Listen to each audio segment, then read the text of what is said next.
It has certainly been a volatile month for Tesla shareholders, with the surge on the run up to the stock split and then the sell off that followed the company's battery day last week. Shares of Tesla are down roughly 20% this month. Let's bring in Adam Jonas. He is an analyst for Tesla at Morgan Stanley. And Adam, you've got this price target of $272 a share, certainly one of the bearish ones on the market.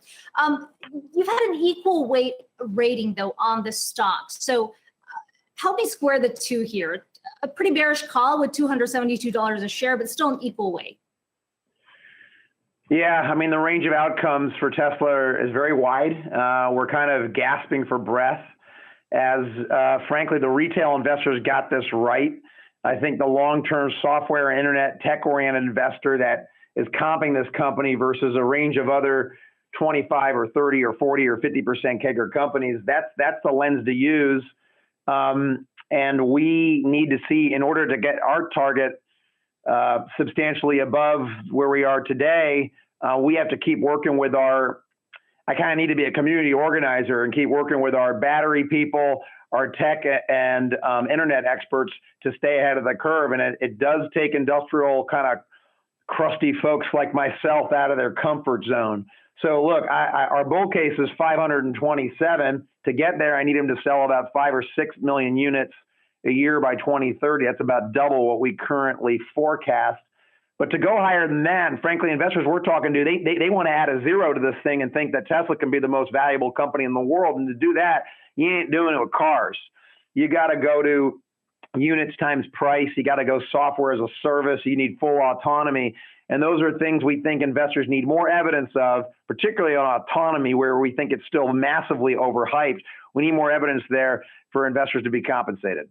And Adam, I know you've talked about that even before Battery Day last week, but one of the other things that you note here is that Tesla alone can't get there. You've talked about this call to arms to governments, to suppliers, investors, engineering talent. I mean, what specifically are you looking for if you're talking just government policies here that can be supportive for Tesla?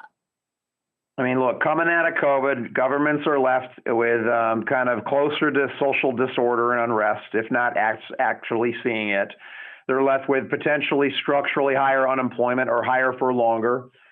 They're left with a populace that are seeing our planet be destroyed, and they want change. And you know, Elon, it's kind of the right place at the right time. He wants to go around the world. I'd follow his tail number. He's going to be talking to governments everywhere. And I think the pitch is, look, I got the smartest people in the world working on chemistry and solar and Internet of Cars. But for and I'm in position being a 400 billion gorilla now, I can spend big bucks. But for every 10 billion I spent, I need you spending 100. Let's do business together. I'll bring you jobs and a sustainable future, and you help let me set the hegemony. That's the pitch. It's happened before in other industries and other centuries, and he feels it's his time now. Adam, what does this mean, I guess, as far as investing and looking at Tesla for its battery technologies outside of the auto industry? Is it really just the vehicles, or is it a broader sense of they'll be able to bring this to bear on electrical infrastructure on an industrial scale for towns and cities? So it starts with autos, and that gets them the scale first to then be able to get the costs down, and then the recycling infrastructure in place to then turn on the grids and do stationary storage, to turn on more affordable home storage, and then these other alternative uses. But right now, the automotive battery pie is more than enough to move the needle. Maybe not enough for them to make their own vehicles. They would need to kind of sell the $15,000 or $20,000 powertrain skateboard, so to speak, to virtually every auto company in the world. That you need something like that to justify the price. But just again, we think. This company may have arguably the largest TAM in the world at a time when investors are paying an enormous premium for innovation. I would challenge you to find a company that's innovating at a faster, more audacious rate than Elon Musk's company. What we think is being ignored, though, is that the auto industry going forward is not going to be global, in our opinion. There'll be national champs. Tesla and other U.S. OEMs will have to find a solution outside of China because they won't be able to compete in the way they are today. You got to make room for the TerraCap companies like the Amazons and Apples, who are also developing batteries and transportation that are the real competition, right? And then the reality that autonomy might be closer to 20 years away than 5. Those are some inconvenient truths that could change, but that's kind of where that's part of the beef we have with what's in the price right now. Adam Inez here. What do you make of the $25,000 vehicle announcement in 3 years? Do you see that happening, and how important is this for mass adoption? And do you feel that the pandemic has sort of solidified Tesla's lead when it comes to the EV space against other manufacturers, especially if it can eventually mass produce batteries and then eventually sell them to other companies? Yeah, I mean, Tesla's in a position right now where most OEMs hope to be in 5 years where Tesla was 5 years ago. You know, roughly a 10-year lead. $25,000 car is important. Now, look, that might be the starting price. The average price would be $35,000, which is what we've expected their compact to be, which we don't expect to go into production until closer to mid-decade. Okay, maybe they're able to do a couple years earlier than that, but that's important in order to fill the kind of 3 terawatt hours of supply that they're talking about. If you assumed half of the 3 terawatt hour target by 2030 goes to cars and the other half is everything else, recycling, aftermarket, stationary storage, you name it. 1.5 terawatts, that's about 20 million cars. That's about 100% of our current EV forecast globally. That's like 25% of all cars sold, maybe 30% of cars sold that year. It's just a massive number. We don't think they're going to get there, frankly, but even if they did half that, they're not going to do it selling $80,000, $100,000 cars. So you got to get the price point down to crack in to the households and to crack into the emerging markets. Adam, you asked about, please. You asked about the pandemic accelerating Tesla's lead. I think what it's done is it's taken the incumbents and took their sense of awareness and moved it into urgency. You're seeing how consumers deal with digital and this idea. I think investors are thinking, why am I going to give capital to a company that doesn't have any software talent or really has second, third rate software talent? So Tesla's, areas of expertise, Internet of Cars, AI, ML, the vertical integration and the talent that seems to be accelerating the market's appreciation of Tesla's position. And then it's, of course, what it's done to the cost of money and the cost of funds is enabling investors to think 20 years out. I regularly talk to investors that have 20, 30-year DCFs on Tesla. I used to take a lot of crap for having a 5 to 10-year DCF a few years ago. And then we've been swamped by investors that are thinking way beyond that now. And Adam, speaking of the long-term timeline here, and going back to your earlier issue about sort of government policies being supportive, we have that ban coming out of California on gas-powered cars by 2035. I'm just curious if you think that is a sign of things to come, if this is just a California-specific thing, and more pertinent to Tesla, how supportive do you think that will be of Tesla's market overall?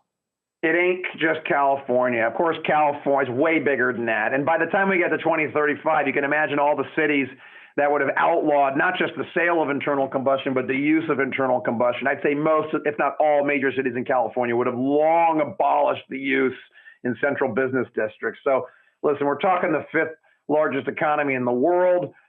California has 31 million vehicles. They emit 4 metric tons of CO2 per second in California. They're in the middle of an environmental catastrophe going on with the fires, and it's raised awareness. So that's on full display. I think you'll see the other Section 177 states, which account for a third of the U.S. light vehicle market, to announce similar targets to California. States like New York, right? You're going to see them announce. So this is big. It's moving at the pace. It's not moving at the pace of the EPA. It's moving at the pace of cities, states, fleets, tech, and Elon Musk's imagination, and then the kind of quote the fear and the greed of Wall Street that's always been there pushing us forward. Adam, you had mentioned earlier about China being an issue for Tesla, and they wouldn't be able to sell there. Can you kind of give us an idea on that and why that would happen? Let me give you an idea. It's the same. I mean, look, you're seeing it with the tech. You're seeing it with the other names. Some of the stuff going on right now in data privacy, right? Imagine a U.S. How about this? Let me flip the question. Can you imagine a Chinese Internet of Cars autonomous network operating in the streets of Boston in 10 years? Of course not.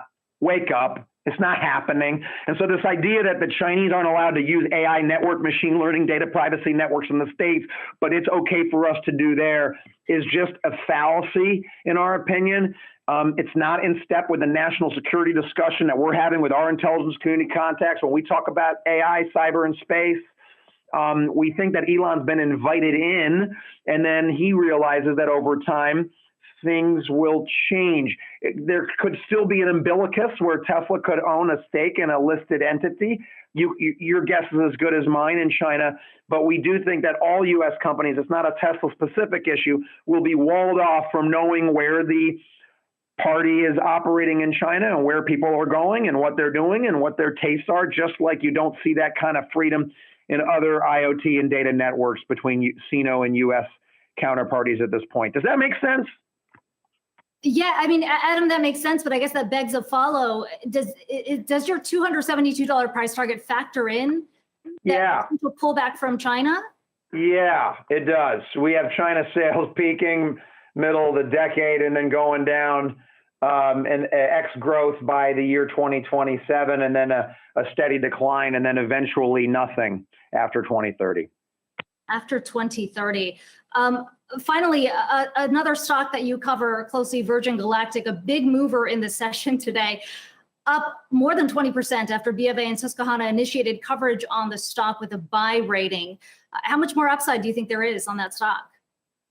Our price target's 24. Our bull case is more or less a double on the stock. I think you gotta, when we initiated, you gotta take a bit of a biotech type approach to this.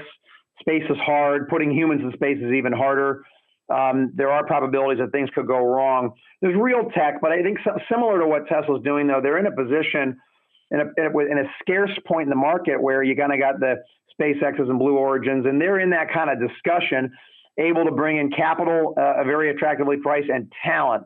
And when you do that and you have a lead and you can kind of quasi-monopolize human space tourism for a few years, there could be some pretty exciting things that happen. So, and then you give yourself that optionality to go into hypersonic point-to-point and some of the much larger TAMs, those multi-trillion-dollar markets you can disrupt. So watch carefully. October 22nd is when the window of their ability to send this first of two manned test flights opens up. But I want to make it clear that October 22nd is not a fixed date where they will put the humans in space for a test flight. It's just when a window opens up that may last a few weeks or a couple of months.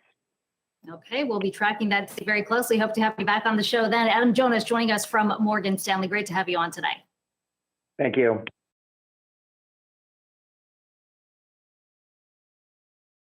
Hey investors, Zach Guzman here. Are you interested in learning more about the markets and getting the latest financial news? Well, then click right here to subscribe to our Yahoo Finance YouTube channel.